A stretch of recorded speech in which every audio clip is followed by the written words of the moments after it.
if a man were to be told, you're going to struggle with arousal for the rest of your life, I think that would be addressed. But I think, unfortunately, for women, we tend to separate out the ability to procreate, fertility, motherhood, which is always the focus and always the priority. And then separately, pleasure and our ability to enjoy sex and for that to be a part of our holistic view into well-being has only recently become part of that overall conversation.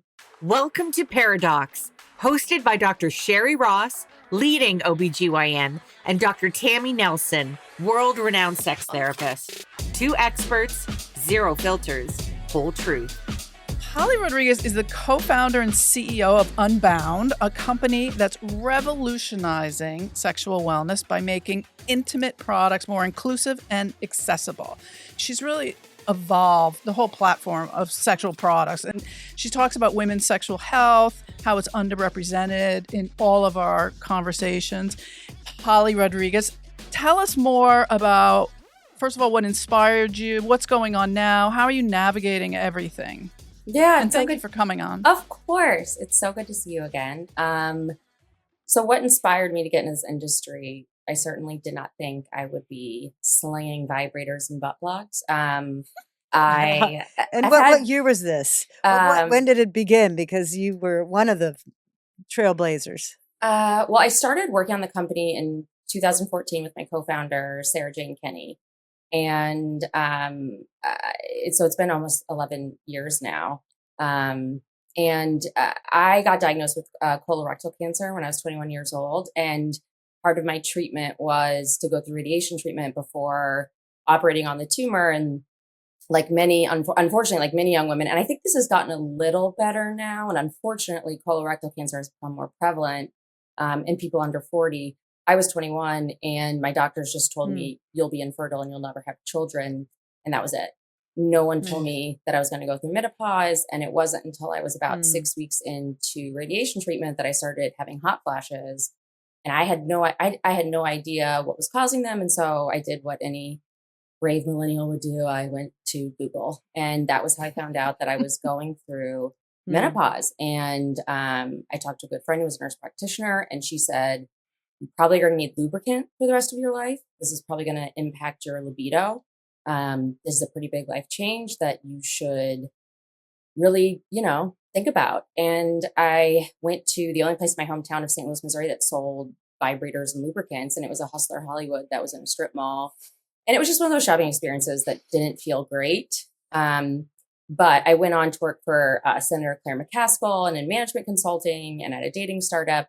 And it wasn't until I was kind of in the startup ecosystem that I really came back to that experience and thought, this is at the time it was a $30 billion industry. Today it's $50 billion. And there are, but if you were to poll probably like 100 people on the street, not many of them could name a brand name vibrator the way they could name Viagra, Hims, Roman, a lot of the products and services that cater to men. And so that was kind of the genesis as to why I was and still am really passionate about improving access to information and tools when it comes to sexual wellness for women, femme, non-binary, trans women, because the options out there, they weren't great. They've gotten better, but as Dr. Tammy mentioned, there's still a lot of institutional barriers. There are a lot of reasons as to why there aren't mainstream brands that exist in the way that they do for men. Yeah. And your story is, when I hear you talk about this, going through something that's so terrifying and you're not really thinking about, your how your intimacy and pleasure will be affected, but you're just worrying about saving your life. But it's unfortunate that the medical community hasn't done, I think we're getting better at it, but there's just so much misinformation and lack of information. So I think your story is so poignant, and it's great that you turned something that was, really life-changing into something that was so positive. Yeah, I couldn't agree more with you. And I do think doctors have gotten better. And I think, to be honest, for a long time, I felt I had I think 30% chance of survival. And so, my sexual well-being, it felt selfish to complain about anything. And so it really wasn't until I was, 10 years out that I even felt entitled to think about that or question it or reflect on it because you're right. Like doctors are prioritizing your survival, not necessarily your ability to self-lubricate, which is understandable. Yeah. And However, I do think for men, they do talk, like if, if a man were to be told, you're going to struggle with arousal for the rest of your life, I think that that would be addressed. But I think, unfortunately, for women, we tend to separate out the ability to procreate, fertility, motherhood, which is always the focus and always the priority. And then separately, pleasure and our ability to enjoy sex and for that to be a part of our holistic view into well-being has only recently become part of that overall conversation. and when you were starting this process in this company, what was your first what toy did you wanna create first? Well, we didn't. We did not feel qualified really to. We didn't create toys out of the gate for the first 2.5 to 3 years. We actually started as a subscription box. It was like the Mm. height of Birchbox and the different, sample this, try that. Well, that's pretty hard to do with full size products like vibrators. But through doing that, we learned a lot about the industry. We sold over 2,000 different products in the category overall and saw that a lot of the products were really expensive, like over $200 and would break quite frequently. And due to the Mm. nature of the products, you can't return them, you can't refund for them. And so we saw this opportunity to cut out distributors, which is often a common Mm. business model for consumer products in the early 2010s, and to try to create something that was affordable, but also body safe because vibrators are not regulated by the FDA. So there's no oversight into what materials are used. Oh, I didn't know And that. yeah, the only products that are really have any government oversight are condoms and Mm. lubricants. Huh.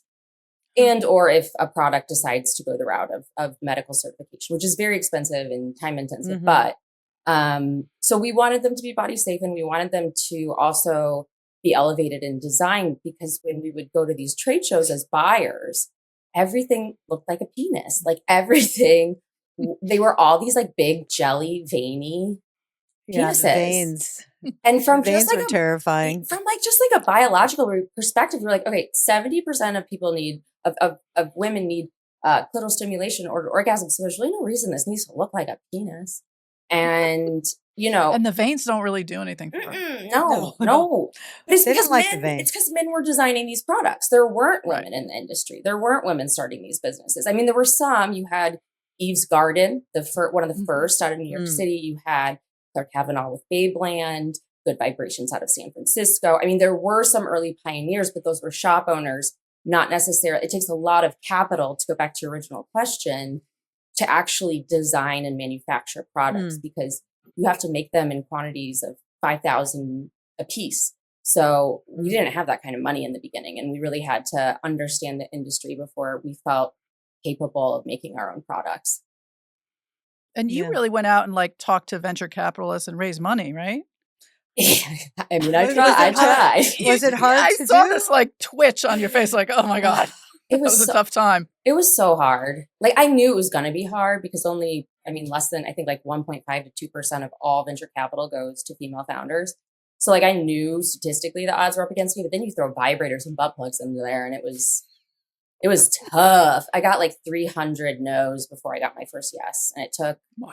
over 2.5 years. And I was like going to these pitch competitions that were like in the middle of nowhere just to try to get in front of people. But eventually, yes, we did raise a round of venture capital and we were one of the first businesses in our category to do that. And I mean, now everything has changed. We're like, Harry Styles has a vibrator brand and all the celebrities do. So on one hand, I feel like we opened the doors for that.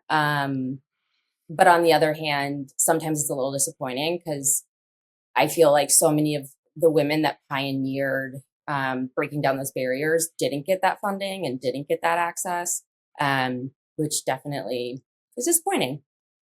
It's Yeah. disappointing. And you had a stick-to-itiveness that a lot of women in business don't have. And I want everyone to hear that too, that you got to get 300 no's to get that yes. That's pretty impressive. Yeah. Yeah, because you just have to talk.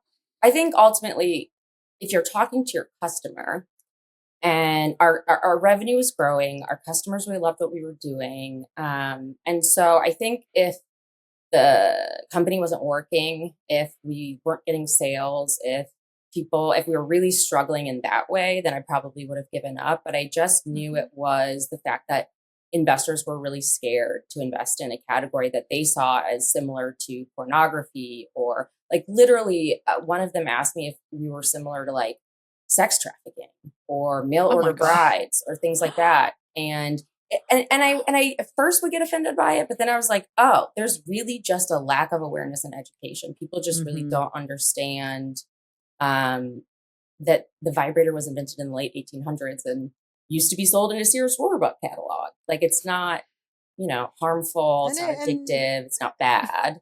And so we Mhm. shouldn't treat it as such. And vibration therapy was really how, as you know, how it became to be, Hmm. and how the vibration really, increased blood flow and woke up nerves, and it was meant for male erectile dysfunction Oh, that I did originally. not know. Yeah.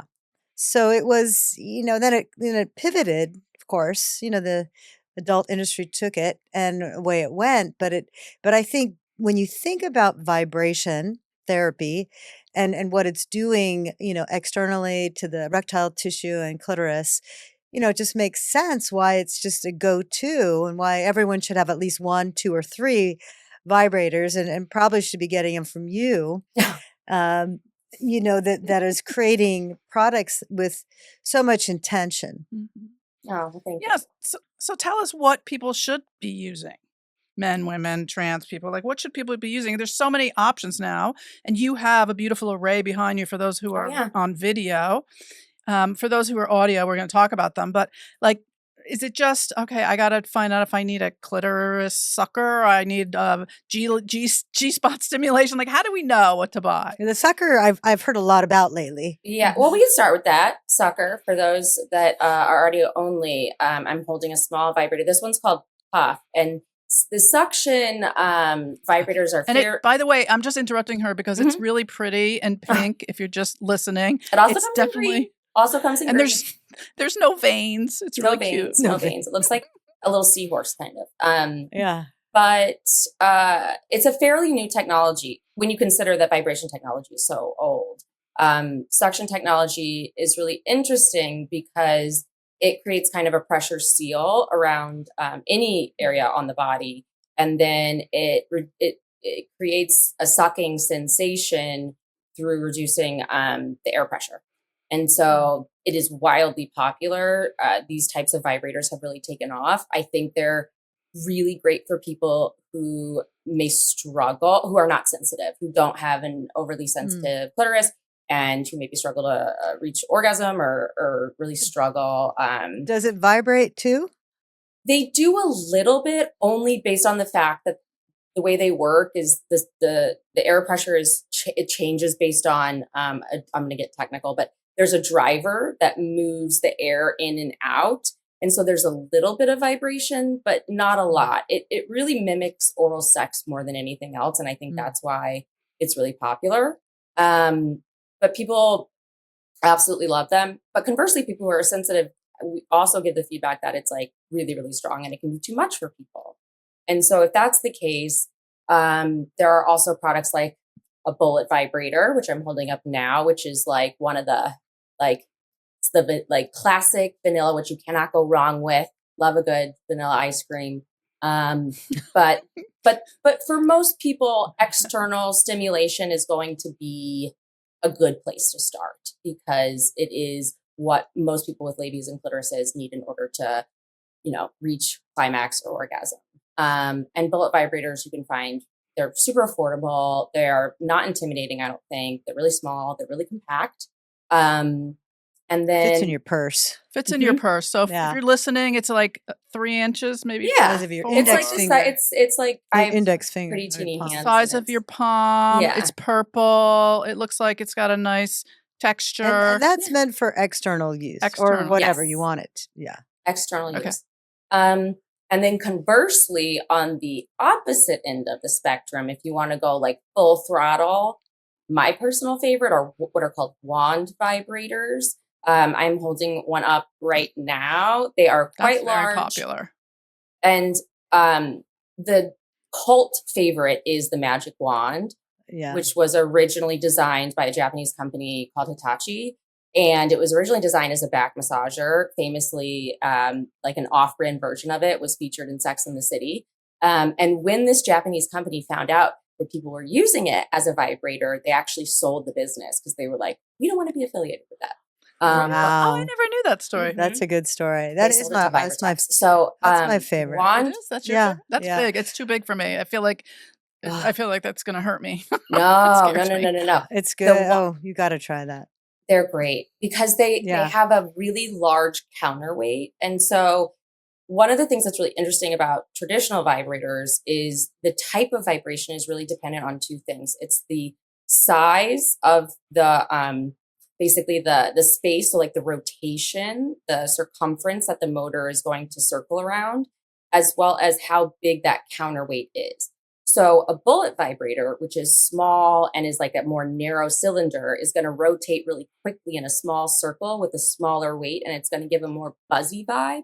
Whereas a wand vibrator has a much larger counterweight, and it's going to circle on a much larger circumference, and so you're going to get a deep, rumbly vibration. And what people really love about wand vibrators is they sit on a flexible neck, and so you can Yeah. really apply that pressure to wherever stimulates you on your body.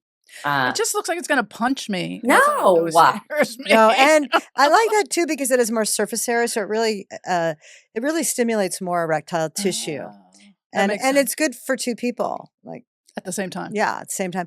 And so I'm just curious if it wasn't that Hitachi patented that one shape because I see that same shape in other companies. What do like you yours. call it for your company? This is called Ollie, named Ollie. after I see Ollie. Yeah. Ollivander Wandshop from Harry Potter, although J.K. Rowling. Oh my! Okay, Fall I gotta from grace. try that, Polly. I'll be Um, buying that. Yeah, that's you. Yeah, Okay. you need one too. Well, what's interesting try it. about patents, though, is they're only good for 30 to 34 years. And the Hitachi Magic Wand's been around, I think, since like the early 70s. So if there was a patent, it would have expired by now. What's the price point on that? This one, I think, is 76. Oh, that's great. Yeah, all of She's our, writing you the check right now. She's filling it out. but affordability was really Yeah. important. All of our products are under $100. Yeah. And all of our silicone is tested in a lab to be FDA. Like the whole FDA thing is really complicated because you can't technically call something FDA silicone unless it's an FDA product, but we test it with the same testing facilities that approve FDA quality material. Yeah. Interesting. And I've noticed that companies are differentiating that, and I think it's a really good thing to highlight that the material is FDA approved. It may not be FDA approved totally, but the products used, and I think that's very important when you talk about safety to the vulvar skin for allergic reactions or increasing bacteria in that area. So that's really great to hear that your products are, have that sort of categorizing. And can you just give us the commercial break of how to clean Mhm. vibrators to remind people? It's pretty simple. Yeah. So first and foremost, totally agree. You don't want to use any product that has a porous surface. Porous. Yeah. Silicone is not, which is great. The downside of silicone is it's not super friendly for the planet. So we try to create products like you can't that. I would say the one big shortcoming of this entire category is that you can't recycle these things, and it's a nightmare. Most recycling centers won't take it because it's considered biohazard, which is a bummer. But silicone is non-porous, so it won't harbor bacteria. But in order to wash it, it's quite simple. All of our vibrators are waterproof, and it's just warm soap and water, and then you dry it off after every use. and you just store it in a cool, dry place, and it's as easy as that. But it is important to wash them because you don't want bacteria on them. Second, Okay. to not good Yeah. stuff. Yeah.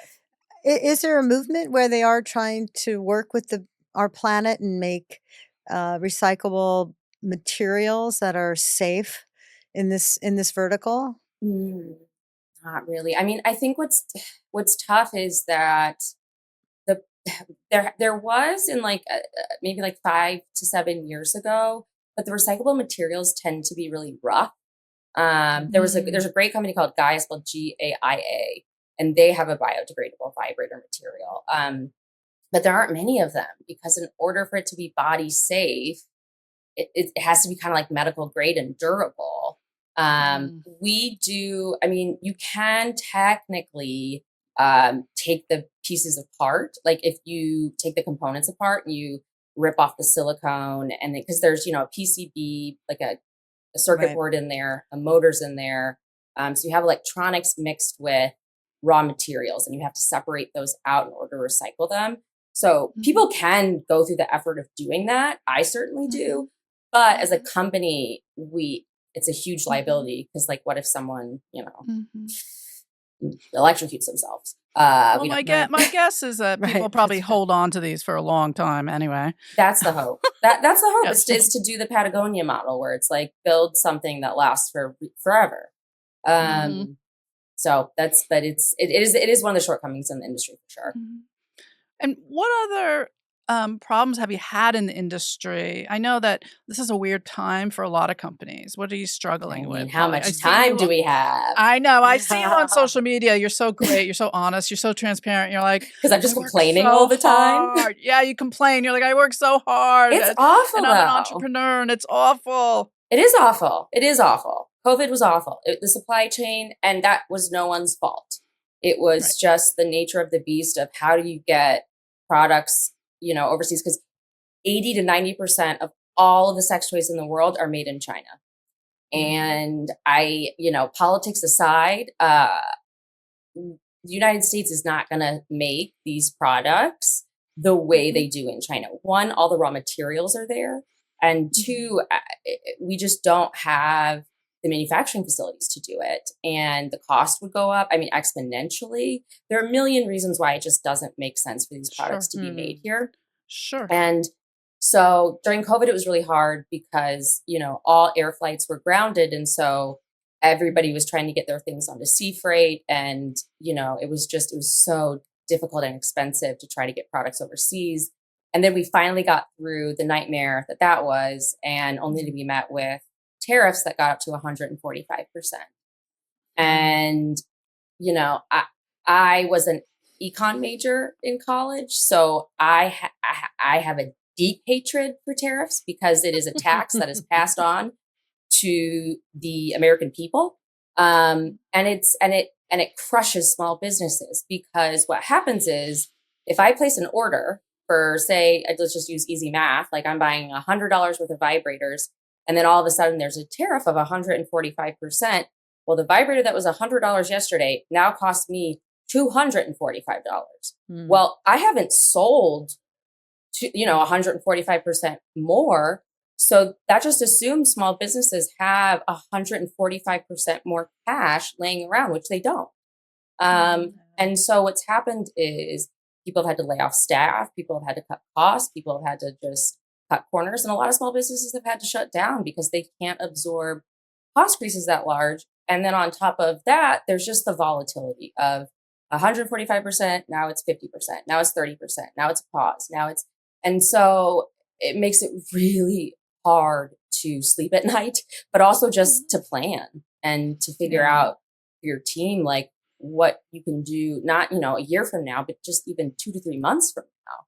It's been the most anxiety inducing, like 6 to 7 months that I can remember in a long time.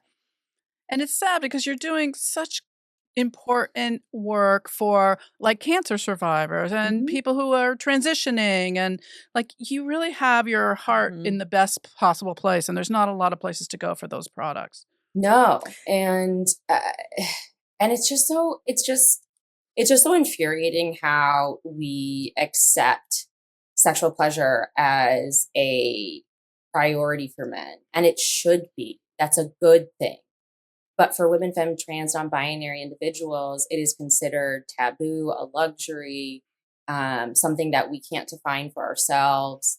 And that spans everything from the venture capital to not being able to advertise anywhere. And it's just, I really thought 11 years in that we would get a lot of those policies changed. And I think, unfortunately, under this administration, it's gotten a lot worse, not better. Like just the censorship and the platforms have. And the worst part is it's the shadow banning. So they don't even tell you. You're just all of a sudden you get onto your account and you're like, why am I, we have 270,000 followers on TikTok. And all of a sudden overnight, our videos went from getting hundreds of thousands of views to getting like 100 views. And we were like, what is happening? And no one tells you. You don't know, but something's wrong, something's up. And then finally, through networking, I was able to talk to someone who's able to look into it and tell me, yeah, your account's been shadow banned, and there's nothing you can do. So what does shadow ban mean? Just so it means on the back end of the social media platforms, your account has been marked as inappropriate, and so your content is not served into the feed, even for the people that have actively chosen to follow you. They can't even see your content. We found out that 98% of the people have to manually search for our handle, go to our profile page in order to see our content. Well, no one's going to do that. And so it's just been a huge drop off of sales. It's destroyed our business in a lot of ways because we can't advertise. And now they're not even allowing us to show our original content. And this is true of other things as well. Political content. These platforms have an outsized amount of power, which is fine, but the lack of transparency is where I really struggle. And it takes a ton of work to contact like Meta or some other people in the back end. There is no one they do not Meta, TikTok, none of them. There is no one. There is no one to contact. You can fill out a form. That's it. That's it. I know. I get shadow banned all the time. Do you guys, I mean, because you're medical, you're licensed professionals, so it's different. Do you run into that at all? I'm in Facebook jail right now. I get in Instagram jail all the time too. Yeah. No, they hold your account. I mean, if you talk about vagina, talk about orgasm, sex, those words are sort of red flagged, and then you're put into a big timeout. Yeah, getting timeout. And then I just get like porn videos. Those seem to go through fine. I'm not sure why, but it's very interesting. I mean, I think what you're saying is something that everyone in this lane is struggling with. And I just got something this morning, an email about sort of the criminal justice of it all. And how do we stand up for ourselves? But for you who actually are trying to sell a product, like where else do you advertise? How else do you get your name out there? What else do you do?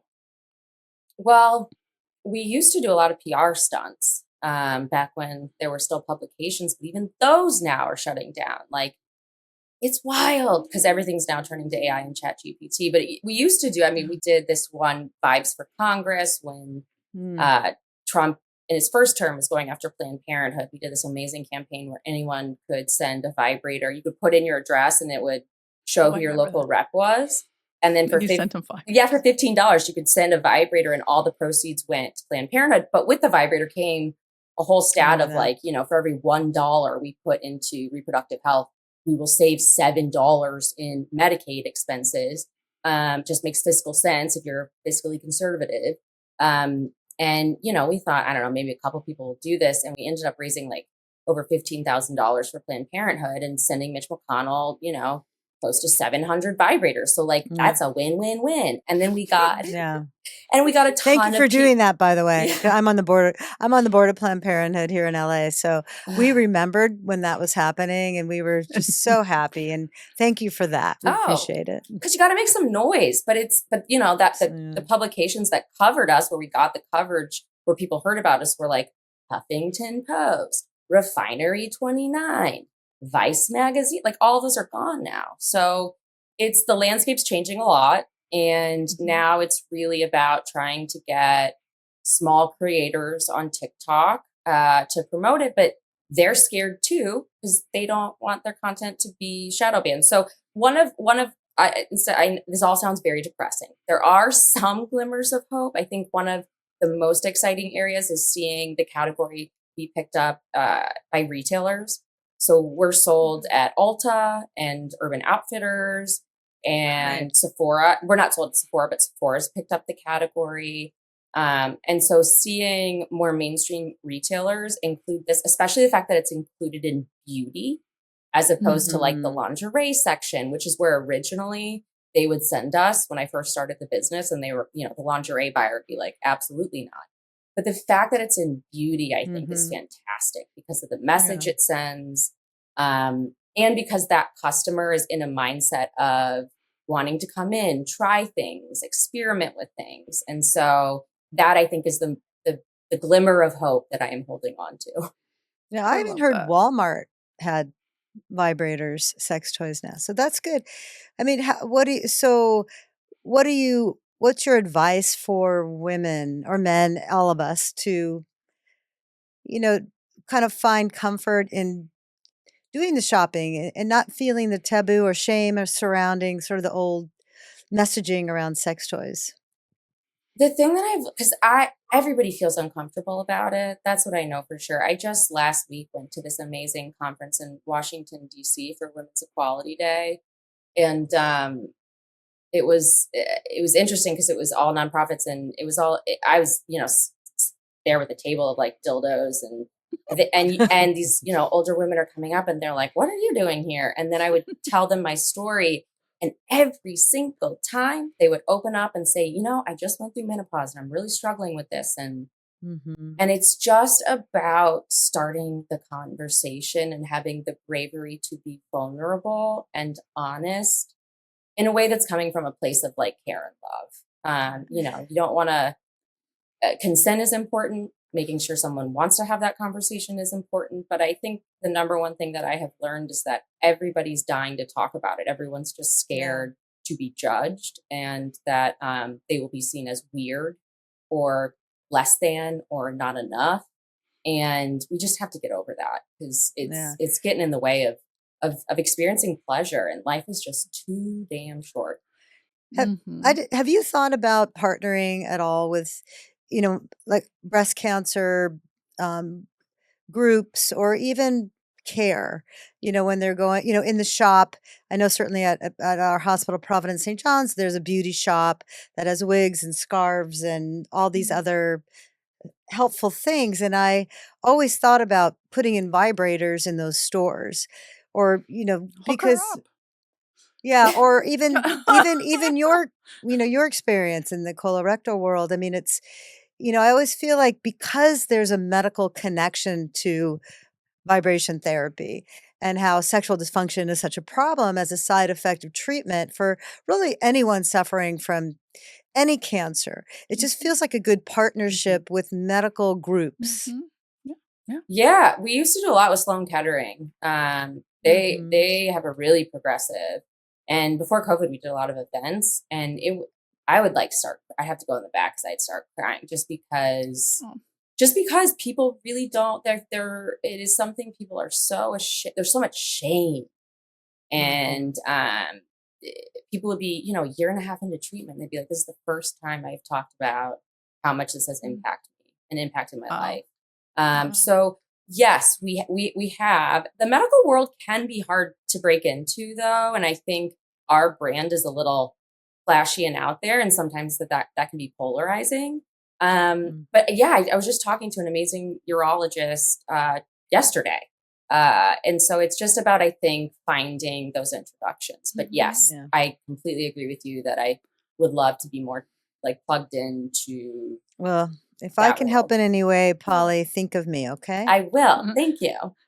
So I'm just going to ask you a couple more questions. Sure. How do you tell your partner, I want to bring this amazing vibrator into the bedroom? I think the key is to be excited about something and to include someone in something. I think like the key, and I'm not an expert, right? Like I'm a business person, but I would say that overwhelmingly, what I've learned over the years of doing so much customer service and firsthand experience is just people want to be included. They don't want to feel like you went and made a decision without them. And so I think one, being excited about it and approaching it that way and shopping for it together. I don't know if you guys have watched that show on Netflix. What is it called? The one with the rabbi and the Oh, Nobody and Wants Kristen This. Bell. Yeah, Nobody Wants This, where they go to the sex shop together. And it's a really Cute. cute scene. And I think that whether that's online or in person, it's about not making it weird, just approaching it as being, because Dr. Tim, you know this better than I do, but like I do think most people are curious and want to try something, and it's just about introducing it as something you're doing together and Right. not about like me versus you. I think that's great advice. You know, just real quick, because I see a lot of menopausal patients, and there's less blood flow to the whole erectile tissue and dryness and so on. And I was like, why don't you bring a vibrator into the bedroom? And their their eyes get big, and I said, you can share this with your partner and say that I recommended it, and that you can go pick one. And I usually give a list of few. Now I'm going to put your products Yeah. on there, Polly. But I find them sort of relieved when I tell them this, and to share it with their partner, because it's, the struggle is real, and this is such a great prescription. Yeah. And arm them with the facts, man. Something like, what is it? 45% of women report chronic difficulty reaching orgasm, compared to, I think, like less than 15 to 10% of men.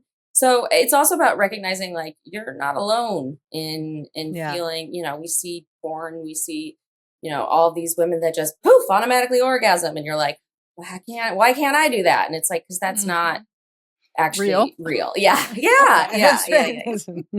Yeah. So, Polly, if you wanted to ask us a question as the Always. sex therapist, relationship therapist, OBGYN, what would you ask us, or what do you want to ask us? Now's Oh your my turn. gosh. Well, first of all, Dr. Tang, I still think so much about the seminar that you gave about neural pathways and how we recover. Can you share that story again? Or retell it. It was so fascinating. It was I have about no how idea. it was about how we experience trauma and how our brain, how patients sometimes will come in with fantasies that reflect their trauma, and why that is, and why they're confused about it. Mm-hmm. Do you know what I'm talking about? Well, I No? do know. I don't remember that particular lecture, Oh, but I it was do so know good. that. I do. I remember it. And then you She's ended it got with a so Barry many good Oliver quote, ones. and I started crying. Oh. That sounds like me. It was amazing. Sounds like something I would do. Okay, well, I'm- I can ask a different one. I have some. You can. Well, I can give you the short answer to Yeah. that, because I think most of our sexual fantasies are based on our anxieties or our fears. So, like a lot of people who've been sexually assaulted or abused will sometimes have sexual fantasies about things like that, and it's so internally disturbing to them. But it makes neurological sense when you think about your brain trying to heal you from trauma, that now I'm going to be in control of this, and I'm going to add my own pleasure to this, and I'm going to decide how it ends, and I'm going to decide who does what to who, and I'm going to be in control, and I'm going to have power.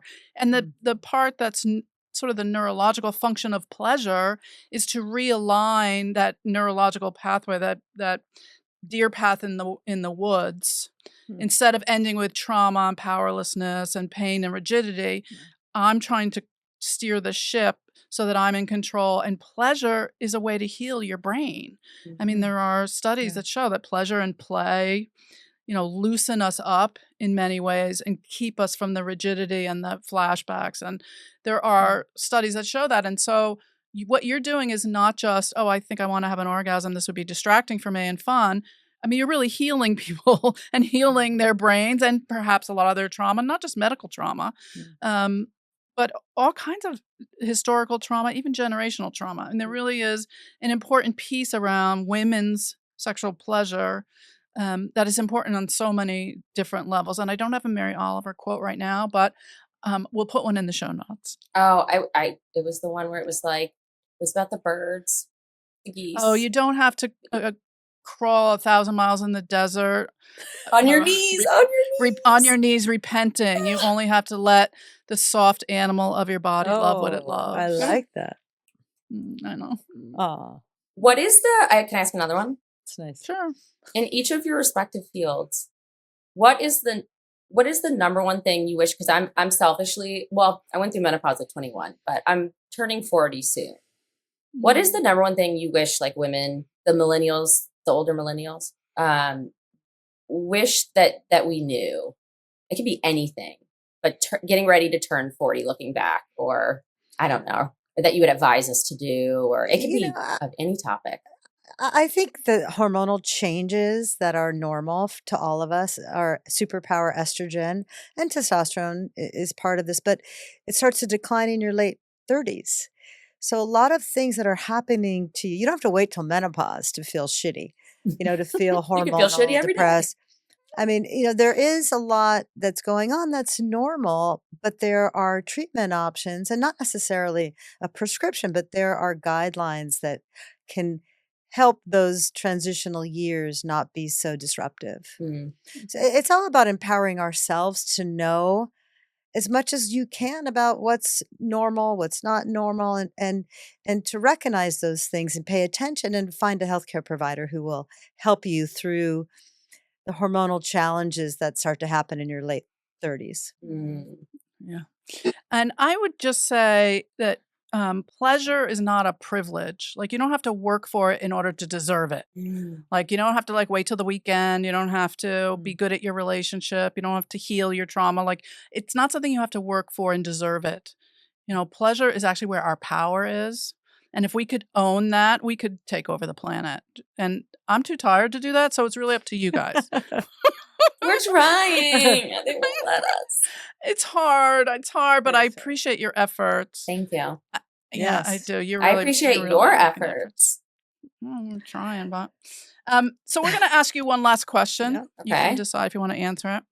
If your vagina could talk, what would it say? I'm tired. I'm just kidding. That's legit. That's a legit answer.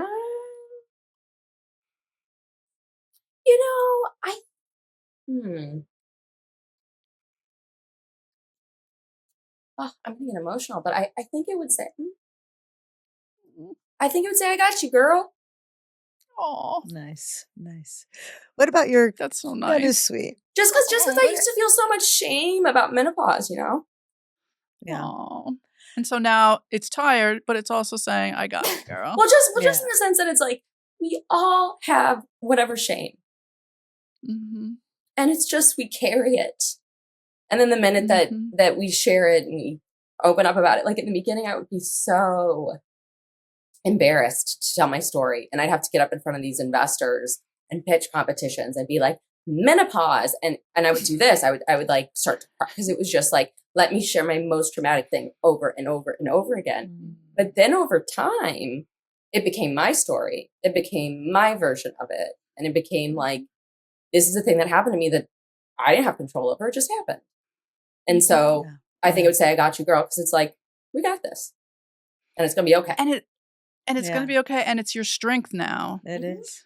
It's the story, the narrative that you're bringing to the world for all of us to show, what you can do with your trauma and how it's made you as successful as you are. And it's bringing so much healing to everybody else, which is amazing that that time of your life has become a mission to help other people. So thank you. Yeah. Is there anything you want to tell people about how to find you and where they can buy all these great products, which I absolutely recommend? Oh, thank you so much. We're just unboundbabes.com. And all of our Nice. handles on social media are just Unbound Babes. And search for them because Yeah. it might be hard to find now that she's in Right. social media We presence. have This our, was- I will say our meme game, 10 out of 10. 10 out of 10. The memes that we post. Very Nice. fun. They're incredible. Your memes are Thanks. great. I can't take credit for that. That's Maddie who runs our social media, but And your artwork, even on your website, Yeah. is fantastic. Beautiful. Yeah. oh, Very cool and Congratulations. hip. Thank well, you the for world this. needs more of both of you, I will also say. Thank you. Well, this was so interesting, and I love your story and this journey and what you've created and how you're helping so many people. So thank you. And Thanks so we're going to go much. online and shop later. I'm gonna go get that Ollie. I'll send you guys stuff. Oh, Thank you. no, Thank you. we'll shop. Thank Thanks, you. Polly. Thanks for being you. here. Let's talk about Polly Rodriguez and Unbound Babes. Yeah, so fun. She's so fun. And we didn't get to see all of her products, but you really, if you're watching this podcast, you really need to go on to her website. It's fantastic. I was also impressed with her price point because so many sex toys are so expensive, Totally. and these are all under $100, and I thought that was really great. And I love that she said the only sex toys available were big penises with veins in Yeah. them. And now her toys are so pretty. You could leave them on your bedside table. Yeah, the puff was cute. Puff is so cute. They're like little, It could be an air freshener. they're pink and blue and like just these purple little things. They're like really adorable. Yeah, they're really You cute. could throw them in your purse. And, Yeah. less likely for TSA to take them out. Exactly. Travel friendly. We all have those stories. I have one vibrator story before we end. So I was probably in my early 20s. I had my own apartment and my mother came over for whatever reason. And I think I had surgery for something. And she asked me if she could help me with my laundry. She picked up my laundry basket. And a vibrator came out and started rolling across the floor like zzz. It turned on. It turned on. Oh my God. And there was a moment we were both looking at it like, oh my God, that's an embarrassing moment with your mother. Did it have veins? I don't think so, but it wasn't as pretty as the ones today. That's for sure.